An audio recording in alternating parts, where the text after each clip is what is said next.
Didier Leroux est avec nous et on évoque nos premiers émois, nos premiers amours, nos coups de foudre. Laurence est avec nous et vous aviez, vous, 15 ans et demi, je crois. Bonjour Laurence. Bonjour Brigitte et bonjour à votre invité. Déjà, Didier Leroux. Je voulais vous remercier pour vos émissions qui sont vraiment très enrichissantes.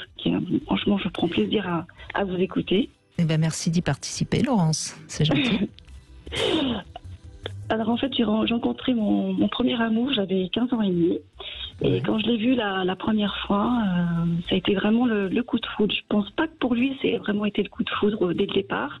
Et pour moi, je me suis dit, alors que j'avais que 15 ans, c'est l'homme de ma vie.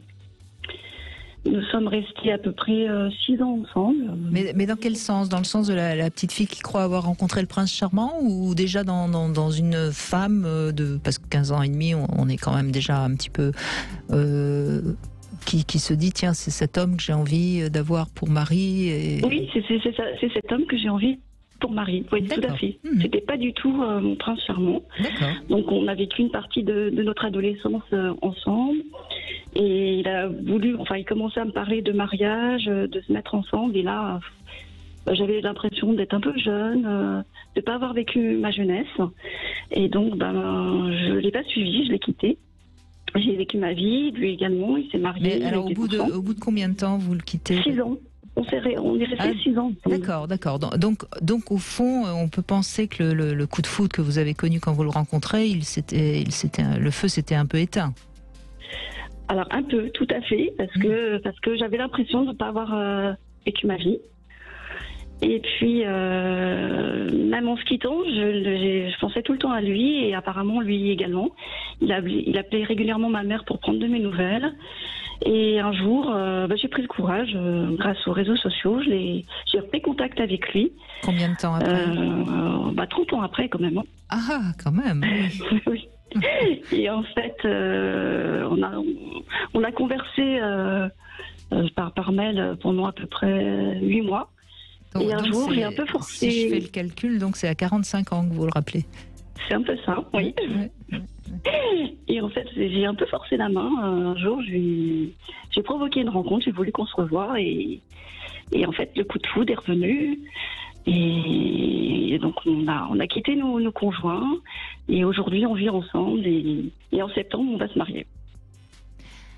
C'est fou, hein, parce que là on voit bien, Didier Leroux, que peut-être un peu jeune, un peu en même temps avec ce sentiment quand elle le rencontre que c'est l'homme de sa vie, mais trop jeune pour. Puis peut-être que c'est bien d'avoir vécu aussi d'autres expériences entre temps. Peut-être que c'est pour ça que ça va bien maintenant. Enfin, on ne sait pas. Hein. Oui, tout à fait. Mais chacun a pu connaître autour de soi comme ça, des couples qui se sont formés très jeunes, à l'adolescence, entre, mettons, 15 et 20 ans, et qui sont, après, restés ensemble. Alors là, il y a une séparation, dans ce témoignage, mais qui restent ensemble et qui, après, forment un couple, se marient ou pas, ont des enfants, enfin, s'installent. Et effectivement, ces personnes-là disent, mais finalement, on n'a pas connu d'adolescence. C'est-à-dire qu'on n'a pas connu toutes ces périodes d'essais, d'erreurs, de doutes, de rencontres sans lendemain, de rencontres avec lendemain, mais qui finissent par une séparation aussi. Enfin, quelque chose qui fait que dans la vie, on a des moments forts, mais aussi on a des moments douloureux, comme les séparations affectives. Mais que je crois que c'est important de prendre ça en compte, et ça n'empêche pas du tout de se retrouver plus tard, comme dans ce témoignage. Et moi, j'ai eu une fois un témoignage étonnant, c'était la mère d'un ami qui avait connu, pendant la guerre, fin de la guerre 45, qui avait connu un jeune soldat américain avec qui il y avait eu un coup de foudre. Ils s'étaient vus assez peu de temps, mais c'était extrêmement intense, extrêmement fort. Ils se sont écrits pendant des années, puis au bout d'un moment, voilà, ils ont perdu contact. Elle s'est mariée, a eu des enfants, etc. Et puis, quand les deux comparses avaient à peu près 70 ans, donc vous voyez, c'est 50 ans après, quoi, ils se sont repris contact. C'est lui qui a repris contact. Il était veuf, elle était veuve aussi de son côté. Ils sont retombés en amour, comme ils disent au Québec, ce qui est formidable. Ils sont restés quelques semaines ensemble. Et puis à ce moment-là, lui, il lui a dit viens chez moi aux États-Unis. Elle a dit pas question. c'est toi qui viens. C'était une dame corse, elle dit, moi c'est ma maison, je veux pas quitter ma maison. Et puis ça a été un point de non-retour parce qu'ils n'ont pas voulu quitter chacun leur maison. C'est dommage. À ces âges-là, c'est pas simple non plus de quitter, de tout quitter. Mais je trouvais que c'était une très belle histoire que 50 ans après, ça reprenne, mais comme au premier jour. C'est magnifique, oui, c'est magnifique. Mais alors, Laurence, la question qu'on peut se poser, c'est au fond, est-ce que vous pensez que si vous étiez restés ensemble, votre amour serait différent ou pas ? Je me pose justement cette question. C'est tellement fort entre nous. Très vite, on a retrouvé nos automatismes. Je me demande, je me demande si on serait pas encore ensemble aujourd'hui. Mais peut-être que le fait d'avoir connu d'autres hommes, parce que finalement c'est ça aussi, vous permet de faire la comparaison et du coup vous vous dites c'est celui-là le mieux. Oui, c'est lui. De toute façon, pour moi, l'unique, c'est lui. Ben oui, parce que au fond, le problème des couples qui se connaissent très très jeunes et qui restent ensemble, c'est qu'il y a parfois, ça titille un peu de se dire, mais qu'est-ce que c'est qu'un autre homme ou qu'est-ce que c'est qu'une autre femme. Tandis que là, au moins, vous avez pu tenter les expériences.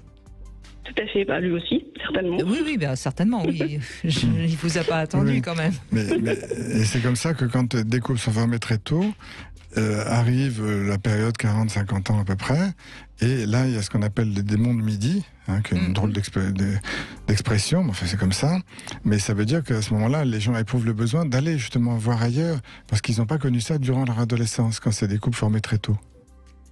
Oui, moi je pense que c'est pas plus mal cette grande parenthèse. Alors après, puis je suppose que vous avez eu chacun des enfants de votre côté. Tout à fait. Par contre, au fond de moi-même, quand on s'est séparés, quand on était tout jeune, j'étais sûre qu'on finirait nos jours ensemble. Je ne sais pas pourquoi, je me suis dit, je vais vivre ma vie et après, on se remettra ensemble. Donc vous étiez assez sûre de vous, finalement. Oui. Parce que vous avez accepté de le perdre, parce que quelque part, vous pensiez que vous pourriez le retrouver. Oui, tout à fait, oui. Et ça a marché d'ailleurs, vous aviez raison. Et ça a marché, oui. Ouais. Je suis sûre de son amour et de mon amour pour lui. Et donc vous êtes revenus ensemble depuis combien de temps maintenant ? Là, ça fait 7 ans que nous sommes ensemble. Ah ouais, bon. Et puis là, il n'est plus question de se quitter, je suppose. Non, franchement, non, j'espère pas.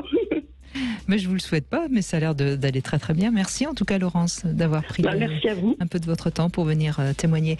Alors on avait Sonia aussi qui voulait témoigner, qui avait 15 ans, lui avait 21 ans, donc il y avait une plus grande différence d'âge, mais c'est pareil Didier Leroux, ils étaient restés donc je crois 2 ans ensemble, excusez-nous Sonia, mais je ne vais pas vous donner la parole pour une minute, ce serait dommage, et ils se sont perdus de vue et ils se sont retrouvés et ils sont en couple aujourd'hui, donc on voit que c'est assez fréquent quand même, ce genre d'histoire. Oui, mais ça montre ce qu'on disait tout à l'heure, c'est-à-dire que c'est l'effet extrêmement marquant, c'est la première rencontre amoureuse qui est essentielle, ça restera toujours une référence. Alors, c'est rarement un fiasco complet.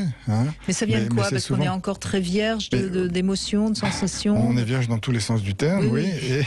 Et en même temps, parce que c'est la première fois qu'on éprouve fortement un sentiment qu'on n'a jamais connu auparavant, c'est-à-dire où se mêlent donc des sentiments, c'est-à-dire de l'idéalisation de l'autre, de l'admiration de l'autre, etc. Comme s'il y avait une empreinte comme ça très forte, qui indélébile, quoi. Oui, et que ça reste toujours dans nos mémoires, et ça reste comme un souvenir la plupart du temps heureux, pas toujours, mais quand même c'est très heureux comme souvenir, et que chacun s'y réfère pour se faire du bien en se remémorant ces bons moments.